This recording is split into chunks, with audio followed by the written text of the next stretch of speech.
Good evening. I hope you've had a great day today. Welcome to BVJ's Bedtime Stories.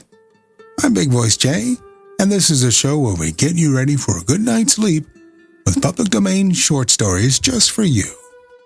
Links to all the stories can be found at the show notes at bedtimewithbvj.com. And if you'd like to support the show, there's a Buy Me a Coffee link on every page and post. Tonight's story, The Happy Prince, by Oscar Wilde. High above the city, on a tall column, stood the statue of the Happy Prince.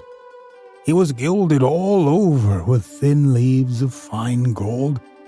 For eyes he had 2 bright sapphires, and a large red ruby glowed on his sword hilt. He was very much admired indeed. "He is as beautiful as a weathercock," remarked one of the town councillors, who wished to gain a reputation for having artistic tastes. "Only not quite so useful," he added, fearing lest people should think him unpractical, which he really was not. "Why can't you be like the Happy Prince?" asked the sensible mother of her little boy who was crying for the moon. "The Happy Prince never dreams of crying for anything." "I am glad there is someone in the world who is quite happy," muttered a disappointed man as he gazed at the wonderful statue. "He looks just like an angel," said the charity children as they came out of the cathedral in their bright scarlet cloaks and their clean white pinafores. "How do you know?" said the mathematical master. "You have never seen one?" "Ah, but we have in our dreams," answered the children, and the mathematical master frowned and looked very severe, for he did not approve of children dreaming. One night there flew over the city a little swallow. His friends had gone away to Egypt 6 weeks before, but he had stayed behind, for he was in love with the most beautiful reed. He had met her early in the spring as he was flying down the river after a big yellow moth, and had been so attracted by her slender waist that he had stopped to talk to her.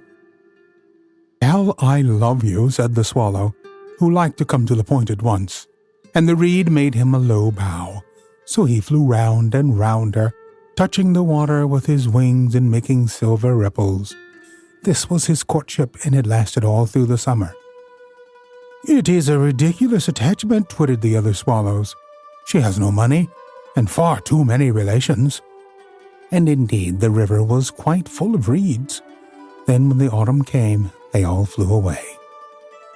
After they had gone, he felt lonely and began to tire of his lady love. "She has no conversation," he said, "and I am afraid that she is a coquette, for she is always flirting with the wind." And certainly, whenever the wind blew, the reed made the most graceful curtsies. "I admit that she is domestic," he continued, "but I love traveling, and my wife, consequently, should love traveling also." "Will you come away with me?" he said finally to her, but the reed shook her head. She was so attached to her home. "You have been trifling with me," he cried. "I am off to the pyramids. Goodbye," and he flew away. All day long he flew, and at night time he arrived at the city. "Where shall I put up?" he said. "I hope the town has made preparations." Then he saw the statue on the tall column. "I will put up there," he cried. "It is a fine position with plenty of fresh air." So he alighted just between the feet of the Happy Prince.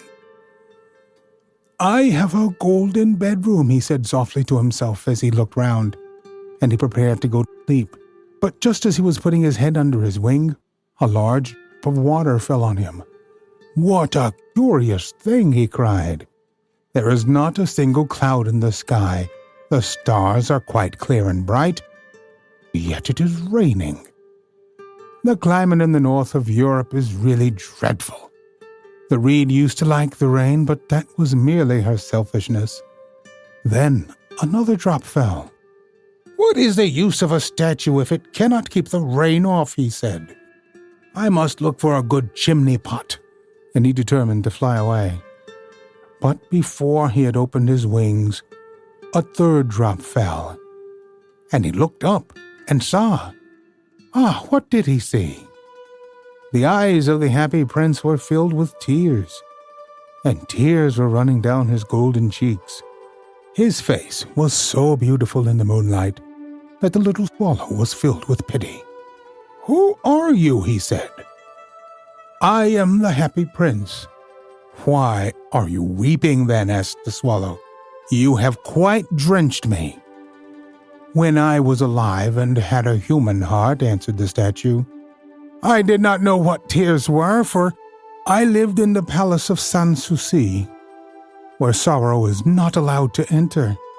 In the daytime I played with my companions in the garden, and in the evening I led the dance in the great hall. Round the garden ran a very lofty wall, but I never cared to ask what lay beyond it. Everything about me was so beautiful. My courtiers called me the happy prince, and happy indeed I was. If pleasure be happiness, so I lived and so I died. And now that I am dead, they have set me up here so high that I can see all the ugliness and the misery of my city. And though my heart is made of lead, yet I cannot choose but weep." "What? Is he not solid gold?" said the swallow to himself. He was too polite to make any personal remarks out loud. "Far away," continued the statue in a low musical voice, "far away in a little street there is a poorhouse. One of the windows is open, and through it I can see a woman seated at a table. Her face is thin and worn, and she has coarse red hands, all pricked by the needle, for she is a seamstress. She is embroidering passion flowers on a satin gown for the loveliest of the Queen's maids of honor, to wear at the next court ball. In a bed in a corner of the room her little boy is lying ill. He has a fever and is asking for oranges. His mother has nothing to give him but river water, so he is crying. Swallow, swallow, little swallow, will you not bring her the ruby out of my sword hilt? My feet are fastened to this pedestal, and I cannot move." "I am waited for in Egypt," said the swallow. "My friends are flying up and down the Nile and talking to the large lotus flowers. Soon they will go to sleep in the tomb of the great king. The king is there himself in his painted coffin. He is wrapped in yellow linen and embalmed with spices. Round his neck is a chain of pale green jade, and his hands are like withered leaves." "Swallow, swallow, little swallow," said the prince, "will you not stay with me for one night and be my messenger? The boy is so thirsty and the mother so sad."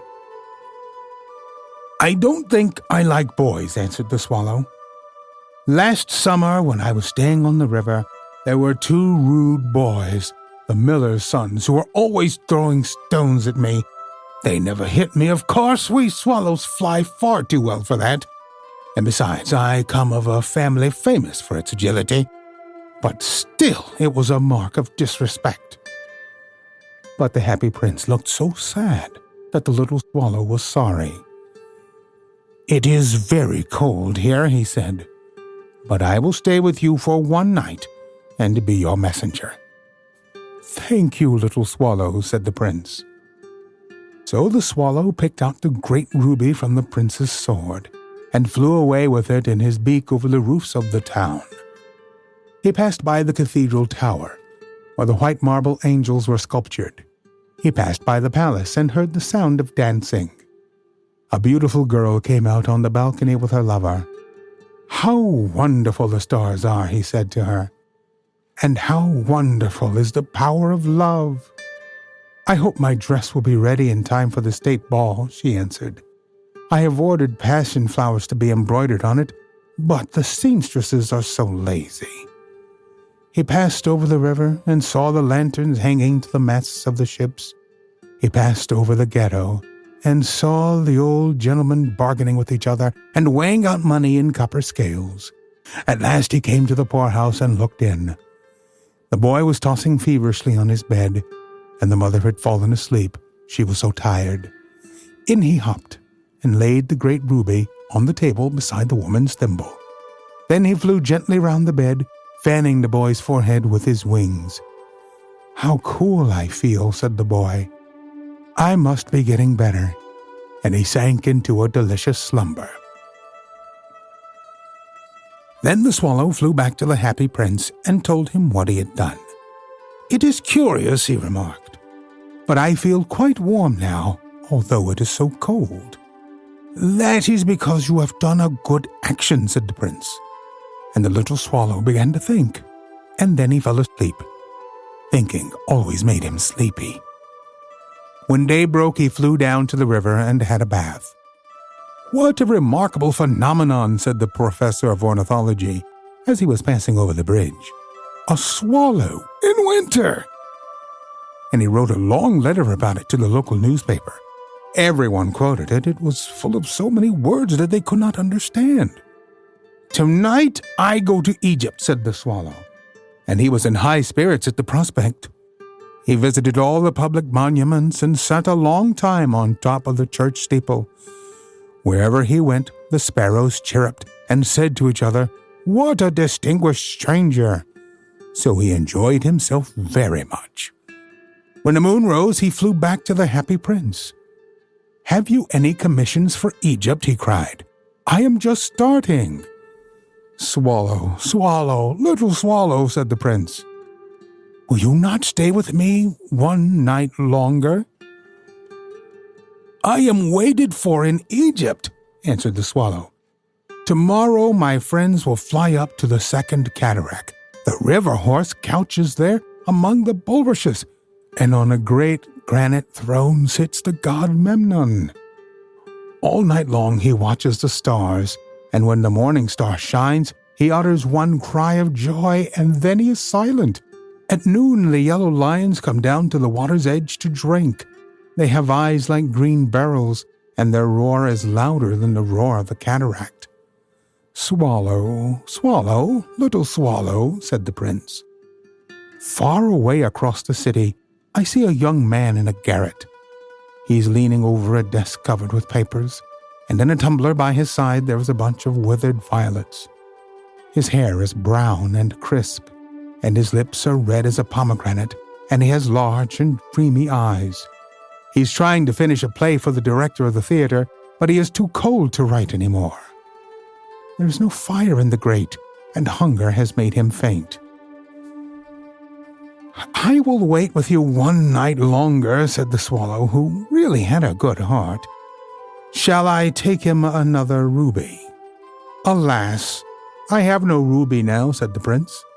"My eyes are all that I have left. They are made of rare sapphires, which were brought out of India 1,000 years ago. Pluck out one of them and take it to him. He will sell it to the jeweler and buy food and firewood and finish his play."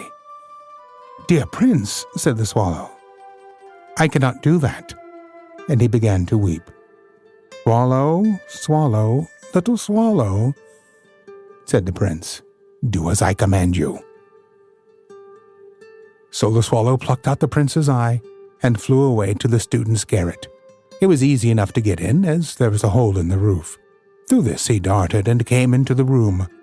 The young man had his head buried in his hands, so he did not hear the flutter of the bird's wings. And when he looked up, he found the beautiful sapphire lying on the withered violets. "I am beginning to be appreciated," he cried. "This is from some great admirer. Now I can finish my play." And he looked quite happy. The next day the swallow flew down to the harbor. He sat on the mast of a large vessel and watched the sailors hauling big chests out of the hold with ropes. "Heave ahoy!" they shouted as each chest came up. "I am going to Egypt," cried the swallow. But nobody minded, and when the moon rose, he flew back to the happy prince. "I am come to bid you goodbye," he cried. "Swallow, swallow, little swallow," said the prince. "Will you not stay with me one night longer?" "It is winter," answered the swallow, "and the chill snow will soon be here. In Egypt the sun is warm on the green palm trees, and the crocodiles lie in the mud and look lazily about them. My companions are building a nest in the temple of Baalbec, and the pink and white doves are watching them and cooing to each other. Dear prince, I must leave you, but I will never forget you. And next spring, I will bring you back 2 beautiful jewels in place of those you have given away. The ruby shall be redder than a red rose, and the sapphire shall be as blue as the great sea. In the square below, said the happy prince, there stands a little match girl. She has let her matches fall in the gutter, and they are all spoiled. Her father will beat her if she does not bring home some money, and she is crying. She has no shoes or stockings, and her little head is bare. Pluck out my other eye and give it to her, and her father will not beat her. I will stay with you 1 night longer, said the swallow, but I cannot pluck out your eye. You would be quite blind then. Swallow, swallow, little swallow, said the prince. Do as I command you. So he plucked out the prince's other eye and darted down with it. He swooped past the match girl and slipped the jewel into the palm of her hand. What a lovely bit of glass, cried the little girl, and she ran home, laughing. Then the swallow came back to the prince. You are blind now, he said, so I will stay with you always. No, little swallow, said the poor prince. You must go away to Egypt. I will stay with you always, said the swallow, and he slept at the prince's feet. All the next day he sat on the prince's shoulder and told him stories of what he had seen in strange lands. He told him of the red ibises, who stand in long rows on the banks of the Nile and to catch good fish in their beaks. The Sphinx, who is as old as the world itself and lives in the desert and knows everything. Of the merchants, who walk slowly by the side of their camels and carry amber beads in their hands. Of the king of the mountains of the moon, who is as black as ebony and worships a large crystal of the great green snake that sleeps in a palm tree and has 20 priests to feed it with honey cakes. And of the pygmies who sail over a big lake on large flat leaves and are always at war with the butterflies. Dear little swallow, said the prince, you tell me of marvelous things, but more marvelous than anything is the suffering of men and of women. There is no mystery as great as misery. Fly over my city, little swallow, and tell me what you see there. So the swallow flew over the great city and saw the rich making merry in their beautiful houses, while the beggars were sitting at the gates. To dark lanes and saw the white faces of starving children looking out listlessly at the black streets. Under the archway of a bridge, 2 little boys were lying in one another's arms to try and keep themselves warm. How hungry we are, they said. You must not lie here, shouted the watchman, and they wandered out into the rain. Then he flew back and told the prince what he had seen. I am covered with fine gold, said the prince. You must take it off, leaf by leaf, and give it to the poor. The living always think that gold can make them happy. Leaf after leaf of the fine gold a swallow picked off, till the happy prince looked quite dull and gray. Leaf after leaf of the fine gold he brought to the poor, and the children's faces grew rosier, and they laughed and played games in the streets. We have bread now, they cried. Then the snow came, and after the snow came the frost. The streets looked as if they were made of silver. They were so bright and glistening. Long icicles like crystal daggers hung down from the eaves of the houses. Everybody went about in furs, and the little boys wore scarlet caps and skated on the ice. The poor little swallow grew colder and colder, but he would not leave the prince. He loved him too well. He picked up crumbs outside the baker's door when the baker was not looking, and tried to keep himself warm by flapping his wings. But at last he knew that he was going to die. He had just strength to fly up to the prince's shoulder once more. Goodbye, dear prince, he murmured. Will you let me kiss your hand? I am glad that you are going to Egypt at last, little swallow, said the prince. You have stayed too long here, but you must kiss me on the lips, for I love you. It is not to Egypt that I am going, said the swallow. I am going to the house of death. Death is the brother of sleep, is he not? and he kissed the happy prince on the lips and fell down dead at his feet. At that moment, a curious crack sounded inside the statue, as if something had broken. The fact is that the leaden heart had snapped right in two. It certainly was a dreadfully hard frost. Early the next morning, the mayor was walking in the square below in company with the town councilors. As they passed the column, he looked up at the statue. "Dear me, how shabby the happy prince looks," he said. "How shabby indeed," cried the town councilors, who always agreed with the mayor, and they went up to look at it. "The ruby has fallen out of his sword, his eyes are gone, and he is golden no longer," said the mayor. "In fact, he is little better than a beggar." "Little better than a beggar," said the town councilors. "And here is actually a dead bird at his feet," continued the mayor. "We must really issue a proclamation that birds are not to be allowed to die here." And the town clerk made a note of the suggestion. So they pulled down the statue of the happy prince. "As he is no longer beautiful, he is no longer useful," said the art professor at the university.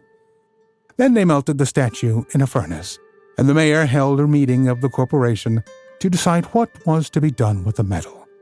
"We must have another statue, of course," he said, "and it shall be a statue of myself." "Of myself," said each of the town councilors, and they quarreled. When I last heard of them, they were quarreling still. "What a strange thing," said the overseer of the workmen at the foundry. "This broken lead heart will not melt in the furnace. We must throw it away." So they threw it on a dust heap where the dead swallow was also lying. "Bring me the two most precious things in the city," said God to one of his angels. And the angel brought him the leaden heart, the dead bird. "You have rightly chosen," said God. "For in my garden of paradise this little bird shall sing forevermore, and in my city of gold the happy prince shall praise me." We're always looking for great stories like these to feature on the show. Send your suggestions to bigvoicej@gmail.com. We've got a YouTube channel full of stories from the show. Go to tiny.cc/BVJBedtime.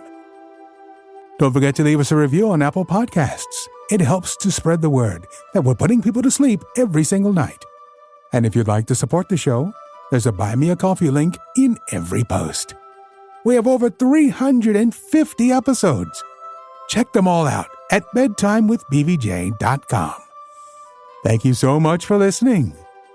Good night. Diamond Club hopes you have enjoyed this program.